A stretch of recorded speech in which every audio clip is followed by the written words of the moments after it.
Puji Tuhan, kita bersyukur di dalam ibadah yang adalah merupakan tujuan Tuhan. Karena di dalam ibadah kita bisa terhubung dengan Tuhan. Kita mempunyai akses.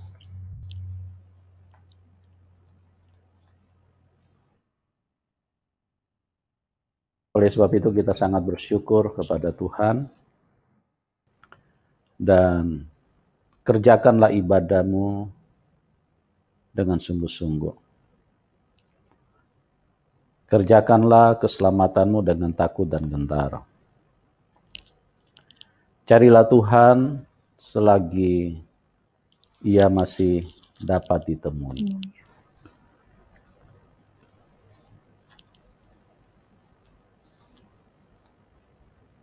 Karena akan tiba waktunya manusia tidak bisa lagi mencari Tuhan. Dalam Amos berkata, banyak orang yang akan datang dari utara, selatan, timur, dan barat, ingin menemukan kebenaran. Tetapi kebenaran itu sudah tidak ada. Selama kebenaran itu masih tersedia buat kita, carilah supaya Anda bisa mendapatkannya. Ada satu kebenaran dalam firman Tuhan di dalam Hosea yang mengatakan bahwa umatku binasa karena tidak berpengetahuan. Kita lihat dulu di dalam Hosea 4 ayat 6.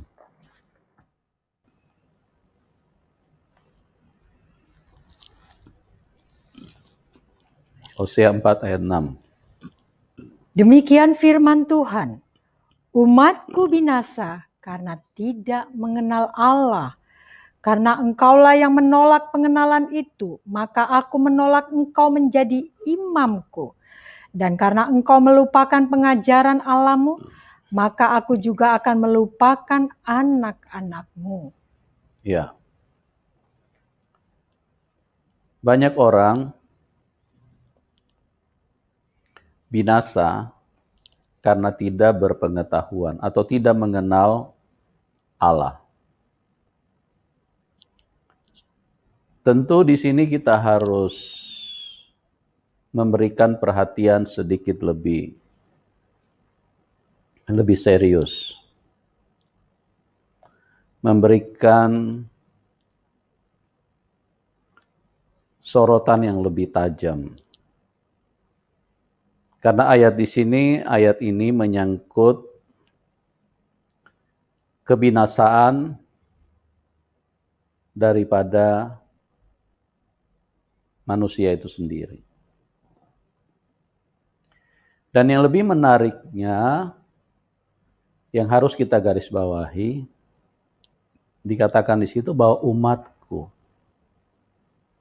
ya, umatku binasa. Ini bukan orang kafir, ini bukan orang mafia, ini juga bukan orang pencuri, perampok, pembunuh, dan lain-lain yang dikategorikan sebagai orang yang melanggar hukum atau orang yang berbuat dosa. Tetapi di sini menarik untuk kita perhatikan, Alkitab berkata umatku. Umatku. Saya ulangi sekali lagi. Umatku binasa karena tidak mengenal Allah. Coba kita baca ulang ayat ini. Umatku binasa karena tidak mengenal Allah. Karena engkaulah yang menolak pengenalan itu. Ya, engkaulah yang menolak pengenalan itu. Maka aku menolak engkau menjadi imamku. Terus, Dan karena engkau melupakan pengajaran Allahmu, maka aku juga akan melupakan anak-anakmu. ya, tentu sebagian besar yang menyaksikan acara ini adalah umat Tuhan yang sudah percaya kepada Tuhan Yesus. Kalau ada sebagian kecil itu hanya karena mereka adalah orang-orang yang diperalat oleh iblis untuk memberikan komentar-komentar yang tidak baik. Tetapi sebagian besar adalah umat Tuhan. Orang yang percaya kepada Tuhan Yesus. Garis bawahi kata binasa di situ. Umatku binasa. Karena tidak mengenal Allah.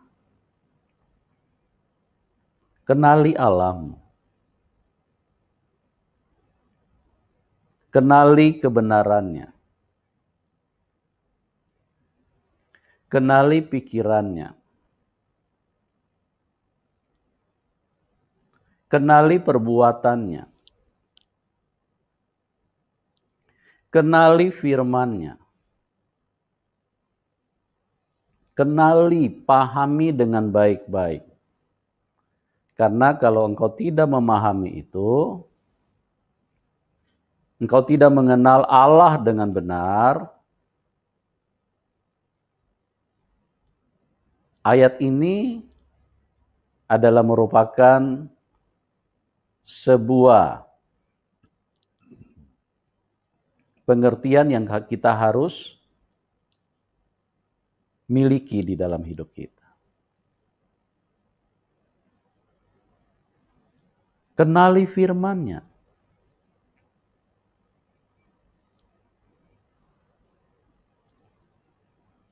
Banyak orang yang tidak memahami firman secara utuh.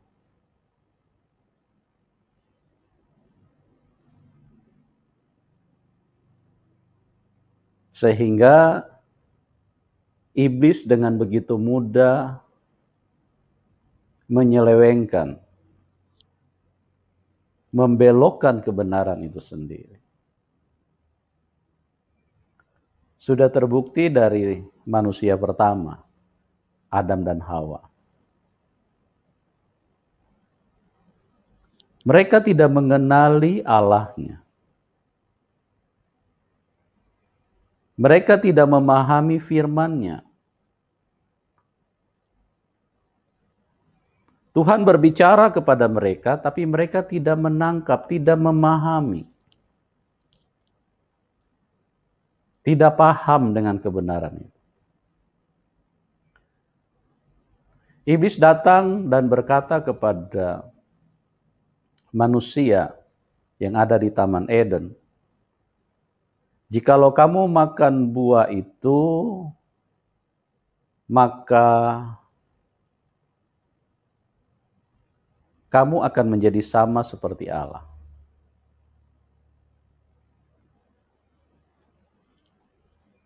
Di sisi lain, sebelum iblis datang, biasanya yang palsu itu selalu datang belakangan. Iblis itu biasanya datang belakangan, tidak pernah datang duluan. Karena tujuan daripada iblis memutarbalikkan kebenaran itu sendiri.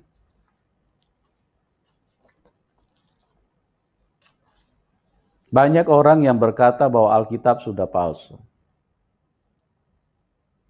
Sebetulnya bukan Alkitab yang palsu, tapi keterangan yang menyatakan bahwa Alkitab itu sudah dipalsukan, itulah yang palsu. Itulah berita dari setan yang tidak dimengerti oleh banyak orang.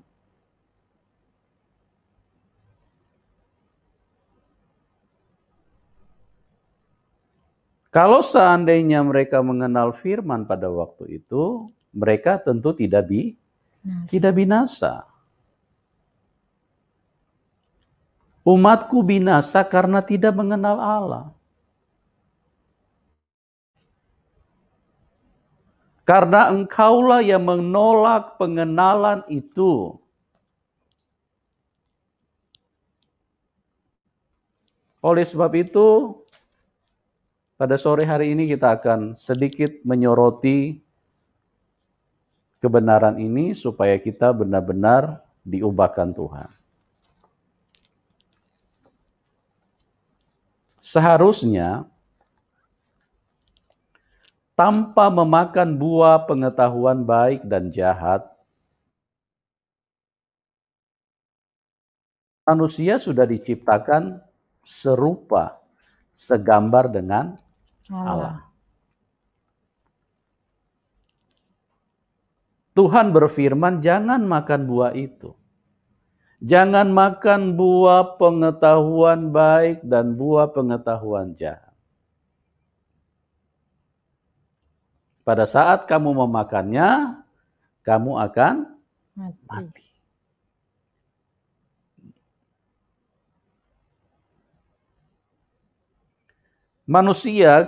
Manusia pertama, Adam dan Hawa, mereka tidak mengenal firman. Tidak memahami perkataan Tuhan. Tuhan sudah berbicara dengan jelas, jangan kamu makan buah itu, nanti kamu akan mati. Tapi iblis datang dan berkata, jikalau kamu makan buah itu, ini berita yang kontradiktif. Maka kamu akan menjadi seperti Allah. Ya, makanya saya perhatikan banyak sekali yang muncul yang menentang kebenaran. Mereka menyangkal ketuhanan daripada Tuhan Yesus. Saya sebagai hamba Tuhan hadir untuk meluruskan itu supaya kebenaran yang sesungguhnya jangan sampai diselewengkan oleh orang-orang yang dipakai setan. Yang menyatakan Alkitab sudah palsu dan Tuhan Yesus bukan Tuhan. Ini sama dengan iblis, ini sama. Ini lihat baik-baik ini. Iblis berkata kalau kamu makan, maka kamu akan menjadi sama seperti Allah. Seharusnya tanpa makan buah itu, manusia sudah diciptakan seperti Allah. Sama seperti Allah, segambar dengan Allah. Nah, ngeri sekali kehidupan ini kalau kita tidak mengenal firman-Nya. Terlalu sering saya mendengarkan bahasa seperti ini. Tuhan menghukum manusia.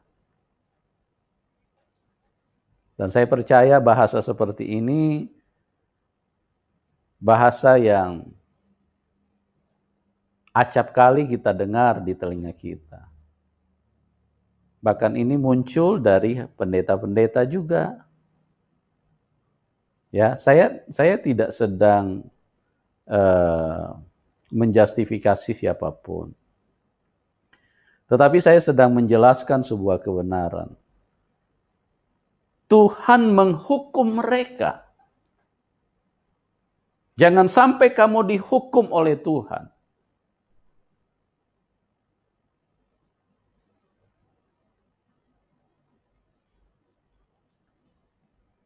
Atau Tuhanlah yang membunuh manusia. Kematian manusia itu adalah sesuatu yang diinginkan oleh Tuhan. Kita nggak usah terlalu jauh, kita bahas satu saja dulu. Nanti Tuhan hukum kamu. Nah, bahasa seperti ini tanpa disadari sebetulnya manusia sedang menyuarakan firman dari setan, perkataan dari setan. Karena saya mempelajari Alkitab, Tuhan tidak pernah menghukum. Tuhan tidak pernah menghukum. Ada juga yang mengatakan seperti ini. Tuhan kalau di perjanjian baru terlihat Tuhan sangat baik. Tetapi kalau di perjanjian lama kelihatannya Tuhan kejam. Nah, perkataan seperti ini bukan perkataan firman. Ini perkataan dari setan. Jadi seolah-olah dinyatakan di situ bahwa Tuhan Yesus berubah-ubah. Hari Senin dia baik, hari Selasa dia darah tinggi, terus kemudian hari Rabu dia baik lagi, hari Kamis dia berubah lagi.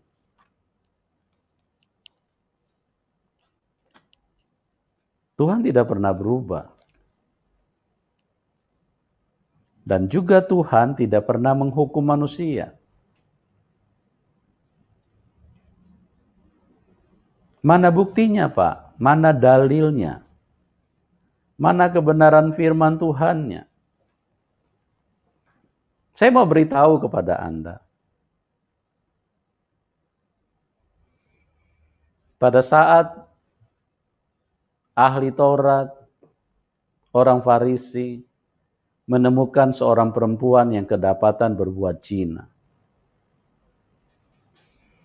Pagi-pagi mereka menangkap perempuan itu. Mereka membawa perempuan itu kepada Tuhan Yesus. Mereka berkata kepada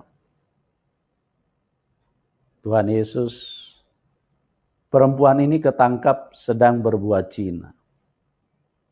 Pagi-pagi benar mereka sudah membawa perempuan itu. Berarti ini ahli Taurat ini tidak tidur. Kerjaan mereka itu cuma mencari-cari celah untuk bisa membunuh orang lain. Nah, ini yang saya mau juga jelaskan bahwa kalau ada ajaran saat ini yang suka mengajarkan untuk menumpahkan darah orang lain, menghalalkan darah orang lain, membunuh orang lain, itu dari setan. Itu dari setan. Mereka berkata kepada Tuhan Yesus, perempuan ini ketangkap sedang berbuat zina. Apa pendapatmu? Musa di dalam hukum Taurat mengatakan bahwa perempuan ini harus dilempari dengan batu.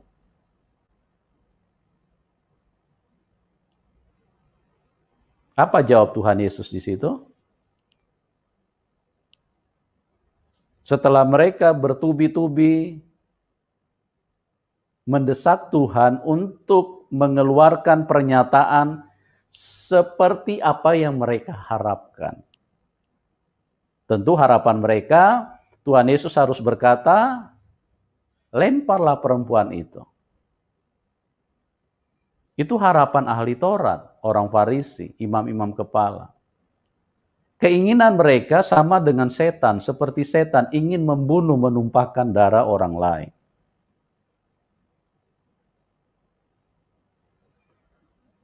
Tuhan Yesus tidak menjawab untuk beberapa saat. Tapi karena mereka terus mendesak, Tuhan Yesus menjawab dengan jawaban yang sangat-sangat menaklukkan kebodohan dan kebebalan mereka. Tuhan Yesus berkata, barang siapa yang tidak pernah berbuat dosa, biarlah ia yang paling pertama melempar perempuan itu. Mendengar pernyataan Tuhan, mereka semua malu. Kenapa bisa begitu? Karena mereka semua orang yang berbuat dosa.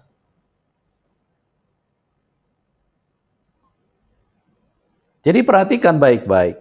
Bahasa yang sering kali kita dengar bahwa Tuhan menghukum. Tuhan suka menghukum. Nanti Tuhan hukum kamu. Nanti Tuhan hukum kamu. Di sini kita melihat Tuhan tidak mau menghukum. Tuhan tidak pernah ingin menghukum. Tuhan datang supaya kita dibebaskan dari hukuman. Tuhan datang supaya kita diselamatkan.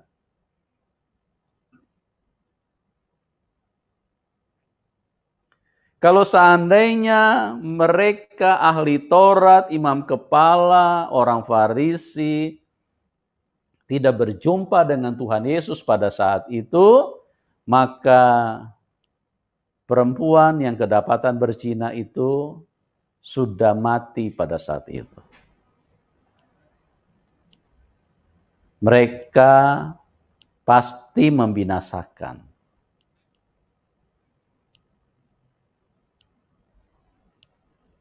Tapi kita melihat di sini Tuhan yang baik, Tuhan tidak pernah menghukum.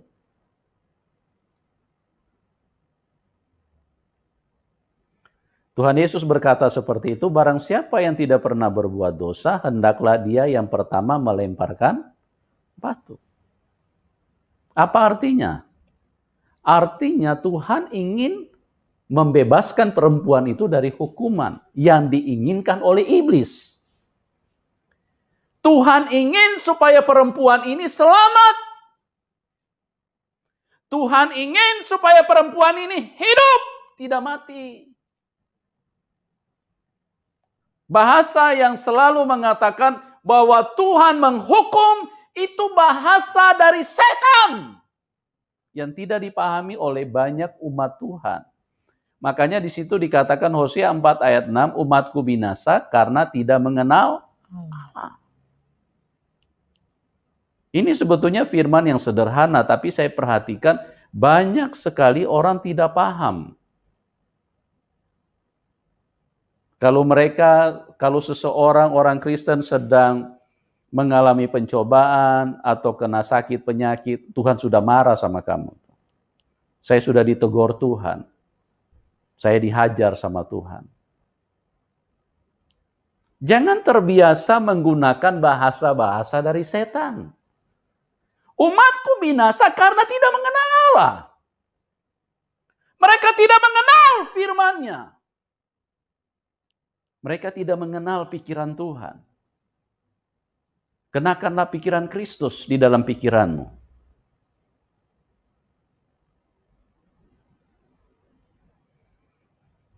Lakukanlah pekerjaan-pekerjaan seperti yang Tuhan Yesus lakukan.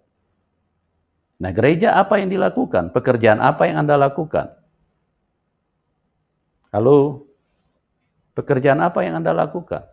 Apakah sama dengan Tuhan Yesus lakukan?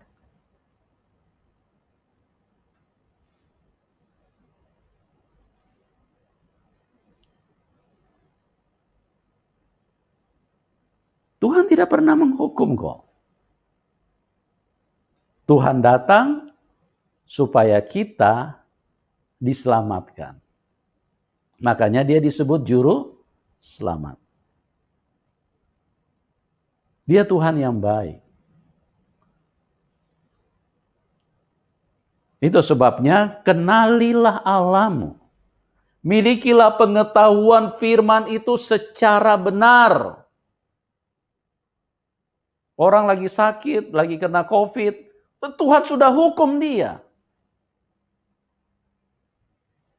Ini seringkali terdengar dari mulut umat Tuhan. Bahkan juga dari, mohon maaf, dari pendeta-pendeta. Tuhan hajar dia.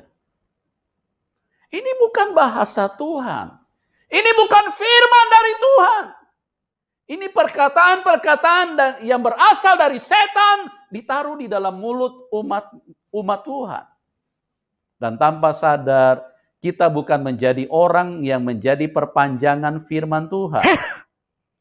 Kita bukan orang yang seringkali mengeluarkan firman dari mulut kita, tapi kita malah orang yang mengeluarkan perkataan dari setan. Nah, makanya Hosea 4 ayat 6 ini perhatikan baik-baik. Umatku binasa. Ya.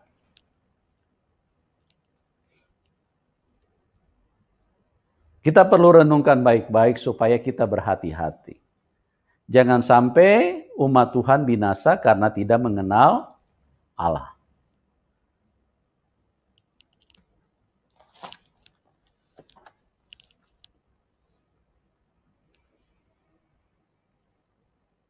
Dan kalau ini terus bergulir, ada begitu banyak yang saya perhatikan bahasa-bahasa yang keluar dari mulut orang Kristen. Sebetulnya itu bukan firman. Jadi orang Kristen ini tidak menjadi firman. Tuhan Yesus pernah berkata, firman itu di mulutmu. Firman itu ada di mulutmu.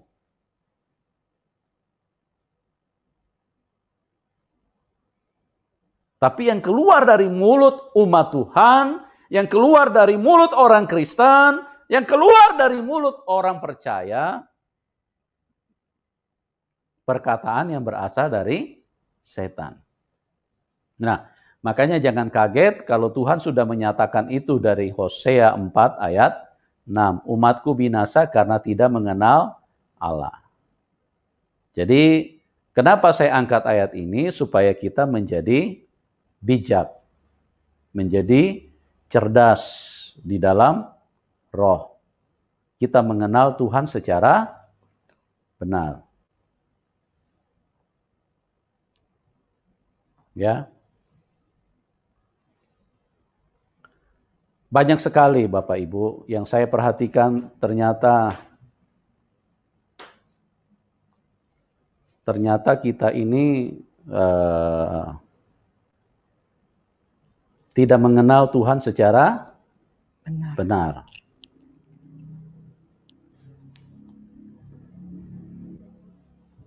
Kalau kita perhatikan,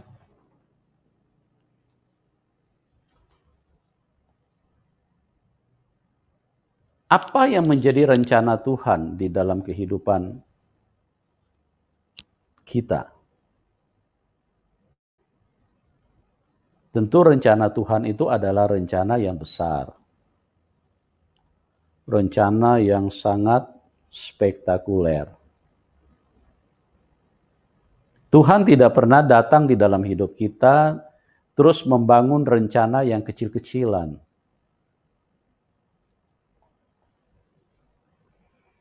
Dia Allah yang besar. Dia Tuhan yang besar. Pasti dia punya rencana yang besar. Nah, bagaimana manusia bisa mengenal rencana Tuhan?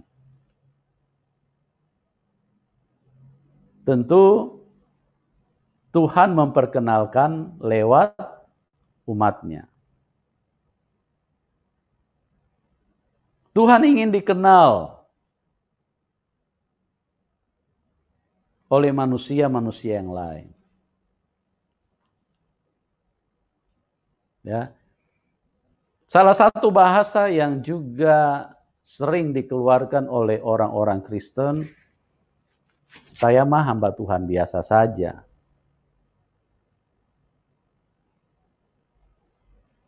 Kalau didengar sepintas, terlihat, ya cukup rendah hati.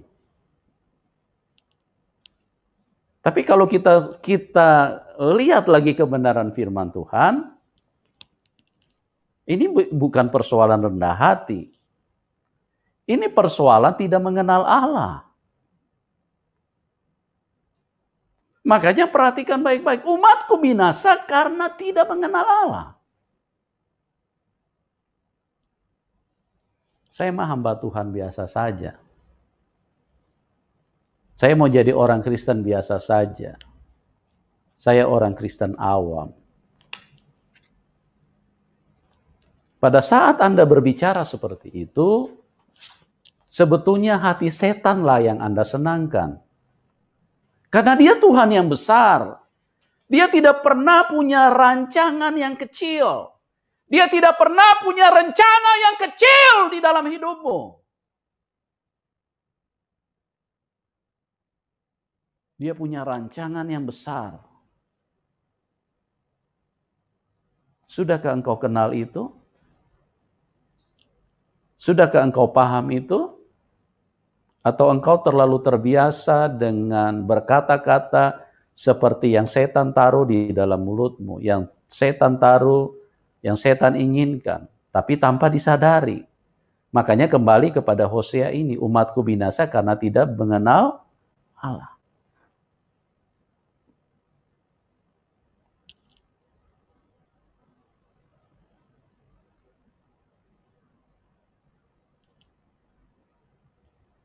Kenalilah Dia. Dari mana Anda bisa kenal Dia? Dari firman-Nya. Dan membangun hubungan yang intim dengan Tuhan.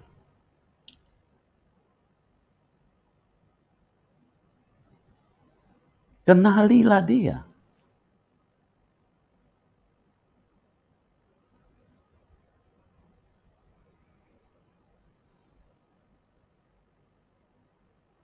Jangan sampai engkau tidak mengenal Tuhan. Sangat disayangkan kalau banyak orang Kristen yang akhirnya, mohon maaf, binasa karena tidak mengenal Allahnya.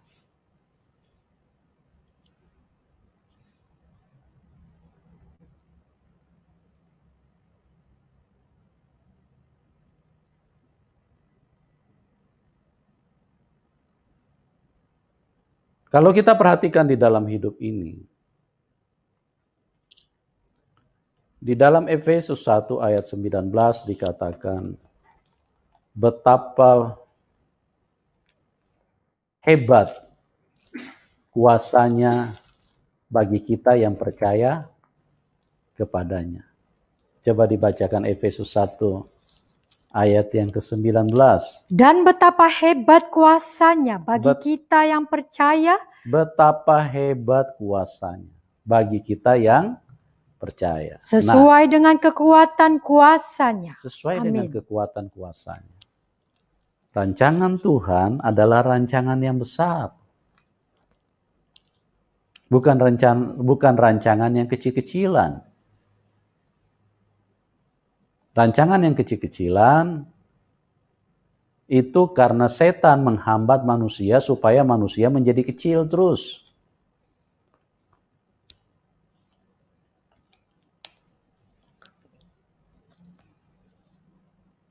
Betapa hebat kuasanya bagi kita yang percaya.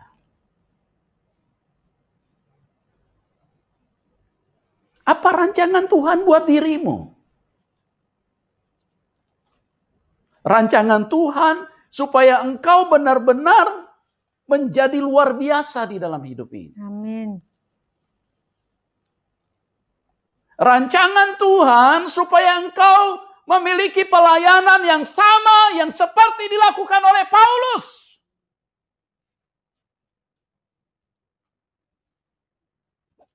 Rancangan Tuhan adalah sama dengan apa yang pernah Tuhan nyatakan kepada Musa. Tuhan tidak pernah bedakan kita.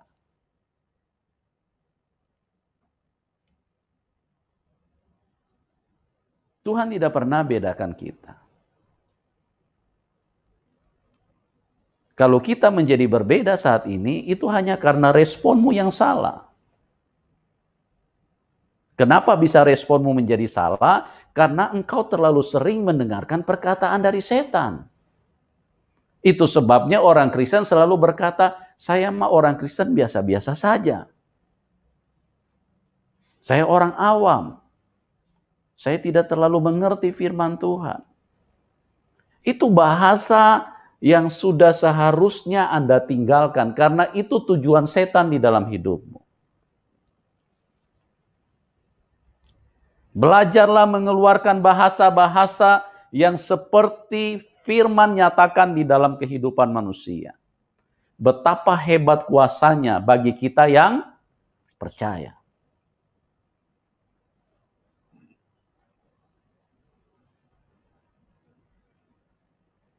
Tuhan tidak ingin hal yang kecil-kecil. Ya. Tuhan ingin yang besar. Tuhan ingin supaya manusia itu benar-benar mengalami terobosan, mengalami kelimpahan di dalam hidup ini.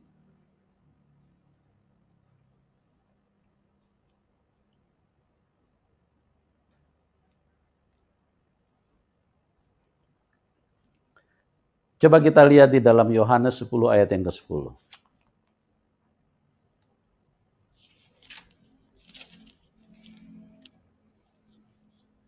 Yohanes 10 ayat yang ke-10. Pencuri datang hanya untuk mencuri Ya. dan membunuh dan membinasakan. Aku datang supaya mereka mempunyai hidup dan mempunyainya dalam segala kelimpahan. Ya. Aku datang supaya manusia mempunyai hidup dan mempunyai dalam segala kelimpahan. Itu rancangan Tuhan. Tapi rancangan manusia, rancangan setan berbeda. Rancangan setan supaya manusia itu makin hari makin kecil. Dan lama-kelamaan bukan hanya kecil, lama-lama mati. Karena semuanya dicuri sama setan, makanya menjadi kecil, perlahan-lahan menjadi kecil. Menjadi kecil, itulah konsep dunia. Semakin kecil.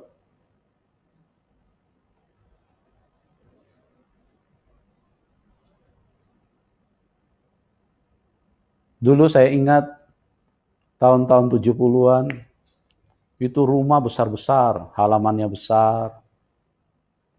Semakin ke sini, semakin kecil. Ya.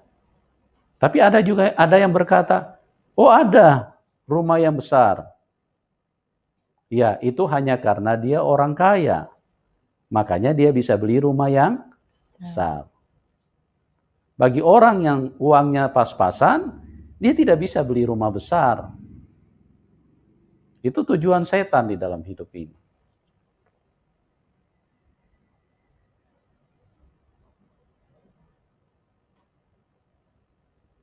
Semakin hari semakin kecil. Dunia semakin hari semakin kecil.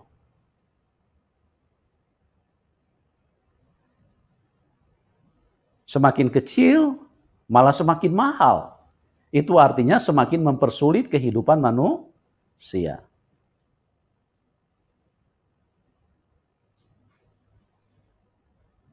Tambah hari tambah kecil, tambah hari tambah kecil, tambah hari tambah kecil. Terakhir nanti manusia cuma dikasih 1x2. Apa itu 1x2? Kuburan, bro. Itu tujuan setan di dalam hidup manusia. Makanya jangan biasakan Anda hidup dengan perkataan yang berasal dari setan. Umatku binasa karena tidak mengenal Allah. Saya mah orang kecil. Saya mah orang biasa. Betul kita orang kecil. Betul kita orang biasa. Tapi rancangan Tuhan tidak seperti itu. Rancangan Tuhan supaya Anda diubah menjadi sama seperti Dia.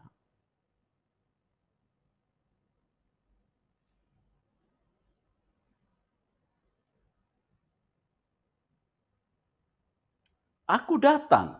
Yohanes 10 ayat yang ke-10.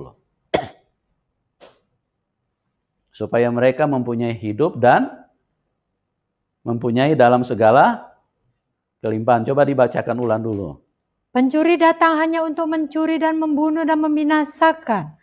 Aku datang supaya mereka mempunyai hidup dan mempunyainya dalam segala kelimpahan. Ya. Aku datang supaya mereka mempunyai hidup dan mempunyai dalam segala kelimpahan. Kelimpahan itu apa artinya? Besar. Tuhan ingin Anda besar. Tuhan ingin Anda hebat. Tuhan ingin supaya Anda bisa memberitakan Injil sampai ke ujung dunia. Tuhan rindu menyatakan kuasanya di dalam hidupmu.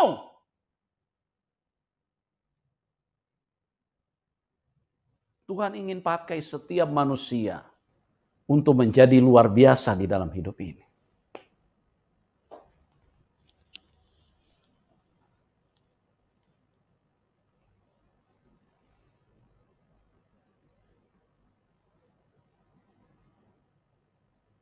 Saya lihat konsep-konsep rumah yang hadir, konsep-konsep real estate, makin hari rumah makin kecil. Sudah gitu harganya selangit. Terakhir saya dengar rumah ukurannya 5x6. Itu yang ditawarin kepada manusia. Harganya juga bikin jantung terkejut. Tidak murah. Itulah dunia. Nah terakhir, dunia punya rancangan supaya nanti Anda dapatnya cuma 1x2. Apa itu 1x2? Kuburan. Itu tujuan dunia. Makanya kenallah Allahmu. Umatku binasa karena tidak mengenal Allahnya. Kenallah Tuhanmu. Kenallah Allahmu. Kenal Bapamu. Supaya engkau berubah di dalam hidup ini. Tuhan punya rancangan yang besar di dalam kehidupan manusia. Aku datang supaya mereka mempunyai hidup dan apa? Dan mempunyainya dalam segala kelimpahan. Tidak ada yang kecil-kecilan di dalam Tuhan. Ya. Tuhan ingin supaya bangkit orang-orang seperti Daud.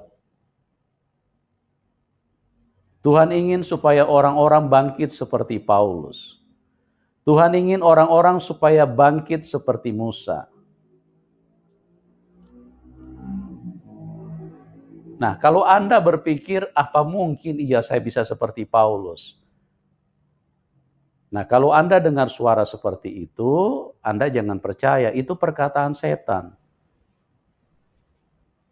Itu rancangan Tuhan. Tuhan tidak pernah merancang yang kecil-kecilan di dalam hidup ini.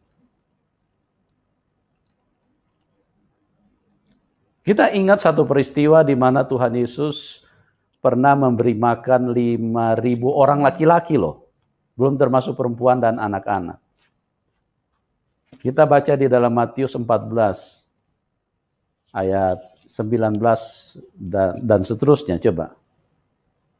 Lalu disuruhnya orang banyak itu duduk di rumput, dan setelah diambilnya 5 roti dan 2 ikan itu, Tuhan Yesus menengadah ke langit dan mengucap berkat, lalu memecah-mecahkan roti itu dan memberikannya kepada murid-muridnya. Lalu murid-muridnya membagi-bagikannya kepada orang banyak, dan mereka semuanya makan sampai kenyang. Kemudian orang mengumpulkan potongan-potongan roti yang sisa 12 bakul penuh.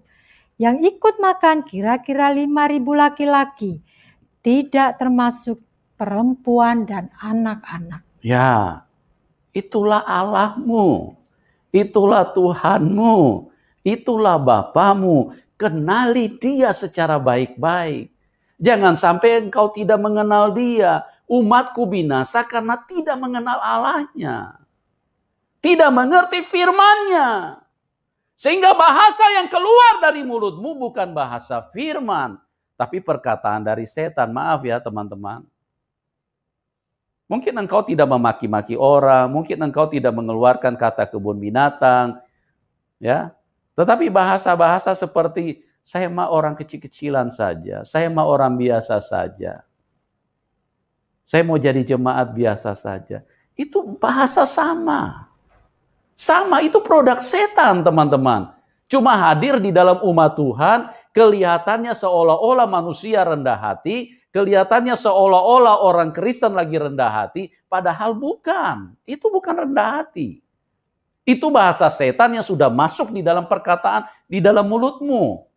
Dan ini harus berubah. Tidak boleh. Umatku binasa karena tidak mengenal Allah. Kok bisa begitu? Iya, tidak mengenal Allah. Tidak mengenal firman-Nya. Pada mulanya adalah firman, firman bersama dengan Allah. Dan firman adalah Allah. Firman-Nya berkata, betapa hebat kuasanya. Nah kuasanya ini mau diserahkan kepada siapa? Halo? Efesus 1 ayat 19, dan betapa hebat kuasanya bagi orang yang percaya kepadanya. Mau diserahkan kepada siapa kuasa itu? Apa mau ditinggalkan di surga sana? Karena Anda tidak mau menerimanya? Karena Anda menolak Tuhan? Karena Anda menolak kebenaran? tanpa Anda sadari, karena Anda tidak mengenal Allahmu, tidak mengenal firman-Nya, kuasa itu mau ditaruh di mana?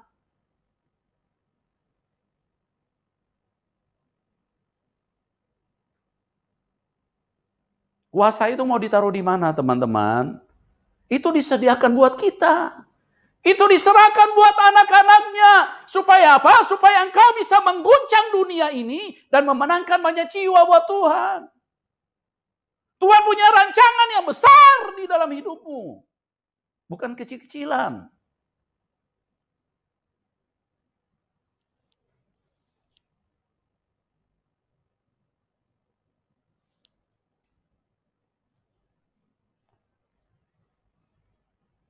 Bukan masalah soal rendah hati. Rendah hati itu artinya mengenal Allah. Ya.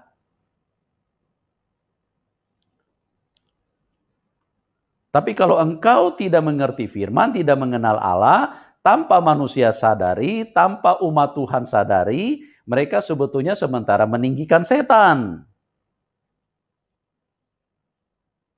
Tapi mereka nggak sadar. Saya mah orang biasa saja. Ikut Tuhan biasa-biasa saja. Itu bukan rancangan Tuhan. Kita lihat dulu satu kebenaran firman Tuhan di dalam Lukas. Lukas 22. Ya. Lukas 19 ayat 22 sampai 27. Lukas 19 ayat 22 sampai dengan 27. Katanya kepada orang itu, Ya. hai hamba yang jahat. Hai hamba yang jahat. Aku akan menghakimi engkau menurut perkataanmu sendiri. Ya. Engkau sudah tahu bahwa aku adalah orang yang keras, yang mengambil apa yang tidak pernah aku taruh, dan yang menuai apa yang tidak aku tabur. Jika demikian, mengapa uangku itu tidak kau berikan kepada orang yang menjalankan uang? Ya. Maka sekembaliku aku dapat mengambilnya serta dengan bunganya. Nah, Tuhan punya rancangan yang besar. Tuhan punya kerinduan supaya apa yang dia miliki itu benar-benar terlihat hasilnya. Ya, terlihat hasilnya. Karena rancangannya besar, tujuannya besar. Terus kita lihat. Lalu katanya kepada orang-orang yang berdiri di situ, ambillah mina yang satu itu daripadanya, dan berikanlah kepada orang yang mempunyai 10 mina itu. Ya, sabar sampai di situ dulu. Saya mau jelaskan, ini kalau Anda mau baca lebih lengkap dari ayat-ayat sebelumnya, karena kita waktu terbatas, saya ambil ayat dari 22 saja. Kisahnya ini tentang Tuhan memberikan minah ya kepada hamba-hambanya. Ada yang dipercayakan 5, ada yang dipercayakan 2, ada yang dipercayakan 1. Ya. Masing-masing menurut kesanggupannya. Bukan menurut keinginan daripada yang mempunyai mina. Tapi masing-masing menurut kesanggupannya. Nah, yang diberi 5 itu menghasilkan 5 mina. Jadi dia memiliki 10 mina atau talenta. Di bagian lain disebut sebagai talenta. Yang kedua, kesanggupannya menerima 2. Jadi dia diberikan 2. Nah, yang satu ini, si kecil-kecilan ini, dia cuma mau menerima 1, kesanggupannya cuma 1. Ya, saya mah orang kecil, saya mah orang biasa saja. Ya, saking kecilnya, sampai dia koid, sampai dia putus nafas, tidak ada satupun yang dia hasilkan. Inilah yang Tuhan ingin supaya kita benar-benar mengenal Allah kita. Mengenal tujuan rancangan Tuhan seperti apa di dalam hidup manusia. di dalam umatnya. Ya, sebetulnya semua manusia itu Tuhan merindukan menjadi umatnya. Cuma banyak orang yang memilih mengikuti setan secara terang-terangan. Nah, yang memilih ikut Tuhan Yesus ini pun juga harus mengenal Allahnya dengan baik. Supaya apa? Supaya tidak binasa sama dengan seperti orang yang tidak mengenal, orang-orang yang tidak percaya kepada Tuhan. Nah, kita lihat di sini, katanya tadi apa? Hai hamba yang jahat, ya. Terus ayat 24 ulang, kita lihat. Lalu katanya kepada orang-orang yang berdiri di situ, ambillah mina yang satu itu. Ambillah mina yang satu itu dari padanya, terus, dan berikan kepada orang yang mempunyai 10 mina itu. Dan berikanlah kepada orang yang mempunyai 10 mina. Ya. Karena yang 10 mina ini tadi dia kesanggupannya terima 5. Dia menghasilkan 5. Jadi dia punya 10 mina. Nah, coba kita perhatikan baik-baik. Ini menarik sekali ini untuk kita mengenal tujuan dan rancangan Tuhan di dalam hidup kita. Ayat 25. Kata mereka kepadanya, Tuan, ia sudah mempunyai 10 mina. Nah, ini orang-orang yang tidak mengerti rancangan Tuhan. Mereka pikir Tuhan lebih tertarik dengan hal yang kecil-kecilan. Kata mereka kepadanya, Tuan, ia sudah mempunyai 10 mina. Kan kasihan dong, dia cuma 1, kenapa diambil lagi? Atau enggak, yang 1 ini diambil diserahkan kepada yang 4, yang 2 menghasilkan 2. Tetapi lihat tujuan Tuhan. Tuhan ingin memberi kepada orang yang mempunyai 10 mina. Yang terbesar yang Tuhan cari. Yang terbesar yang Tuhan inginkan. Yang terbesar yang menjadi rancangan Tuhan. Yang terbesar yang menjadi kerinduan Tuhan.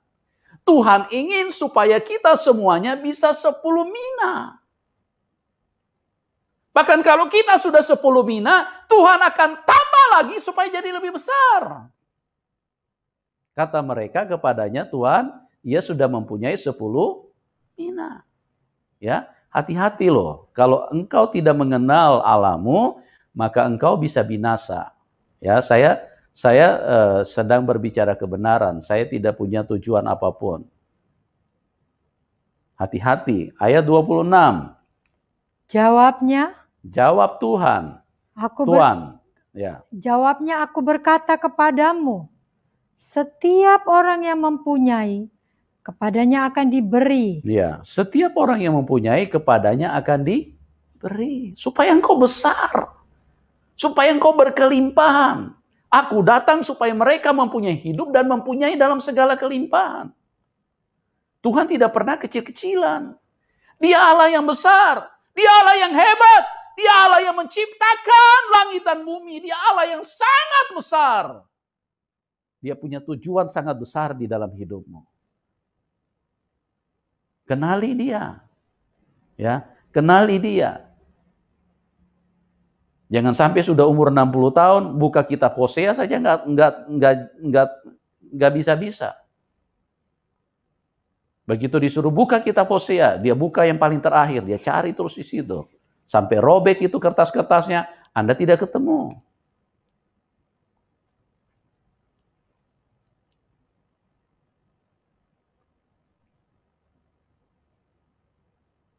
Ya. Makanya juga tadi seperti yang saya katakan di awal, banyak orang termasuk pendeta loh. Maaf ya, sekali lagi saya tidak menjustifikasi dan tidak menghakimi siapapun. Sering mereka mengatakan nanti Tuhan hukum dia. Ya kan? Pernah dengar bahasa seperti itu kan?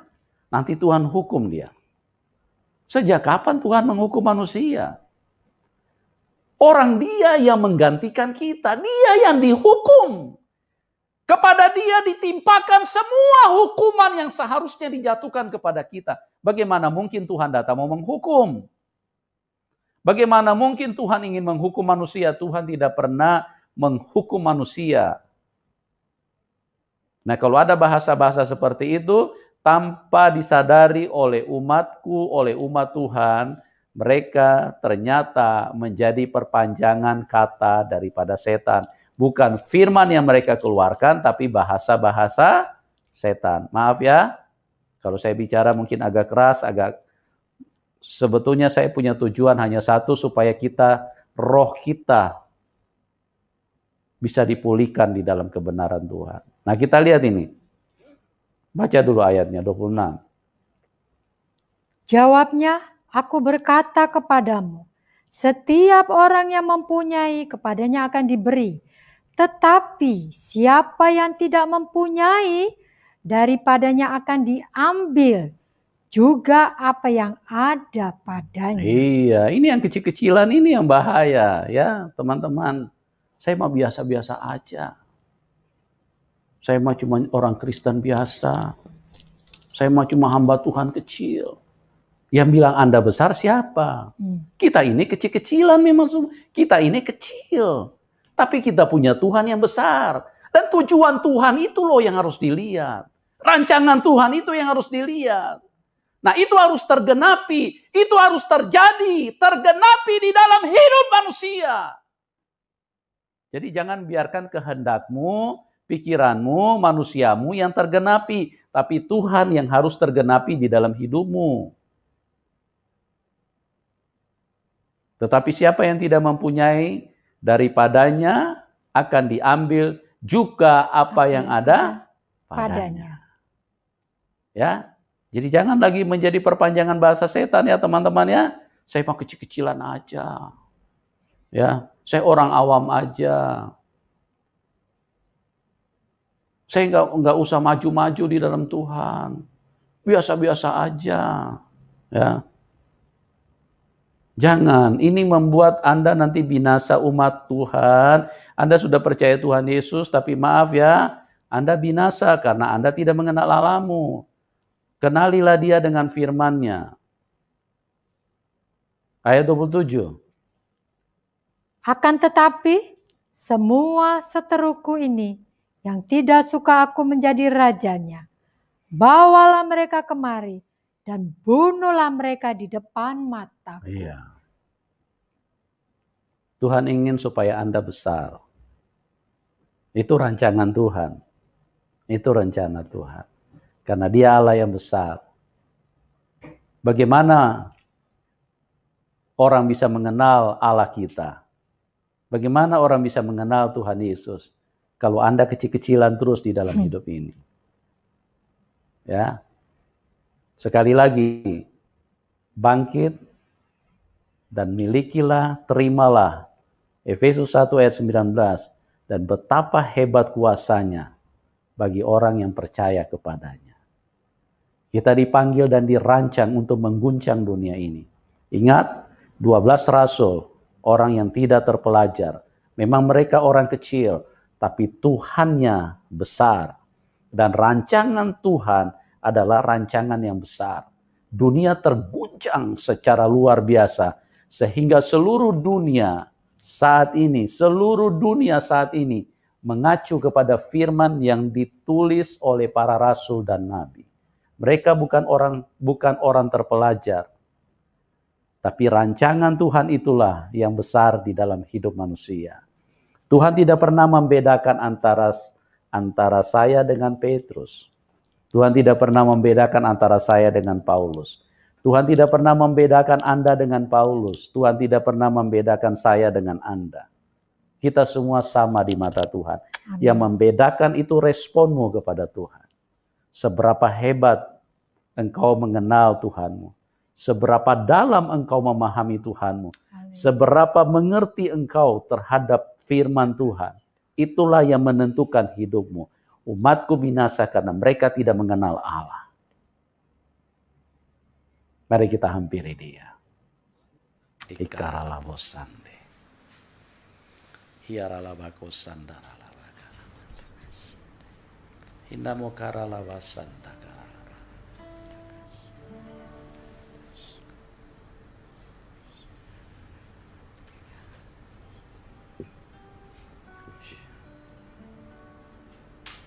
Mari kita katakan pujian tadi, ya Roh Kudus.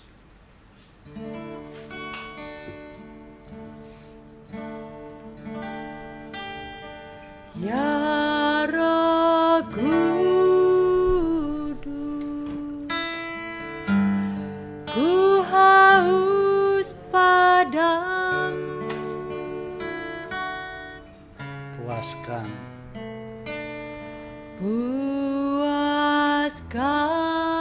sekarang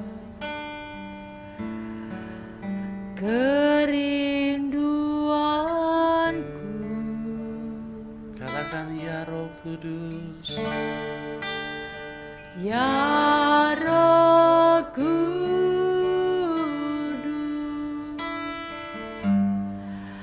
Kau penuntunku. Tuhanmu hebat, Tuhanmu besar, dan rancangannya juga besar di dalam hidupmu. Biarkan Roh Kudus memimpin hidupmu. Untuk taat selalu. Katakan dari awal, ya Roh Kudus. Ya Roh Kudus, ku haus padamu.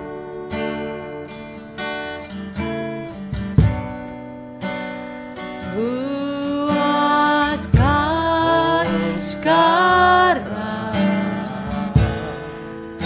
kerinduanku.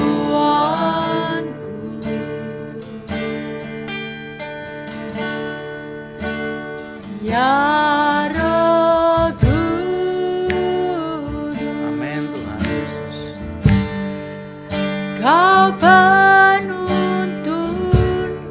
Yes Lord, pimpin langkah. Pimpinlah aku untuk taat selalu. Katakan dari awal, ya Roh Kudus. Ya Roh Kudus, ku haus padamu. Puaskan sekarang. Puaskan sekarang Amin Tuhan. kerinduanku. Oh ya Roh Kudus. Ya Roh Kudus, Kau penuntunku. Oh, pimpin langkahku. Pimpin langkahku untuk taat selalu. Sekali lagi katakan dari awal, ya Roh Kudus. Ya Roh Kudus,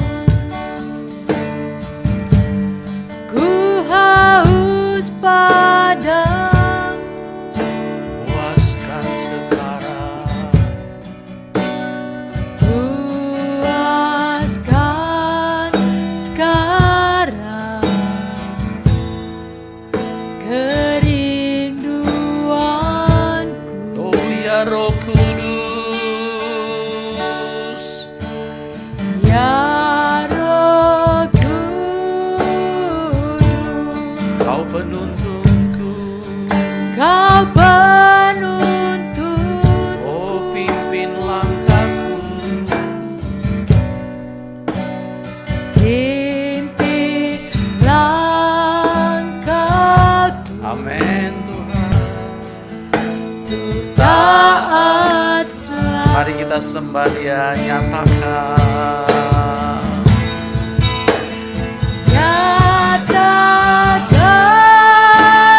kemuliaan-Mu di tempat ini, ya Tuhan Allahku.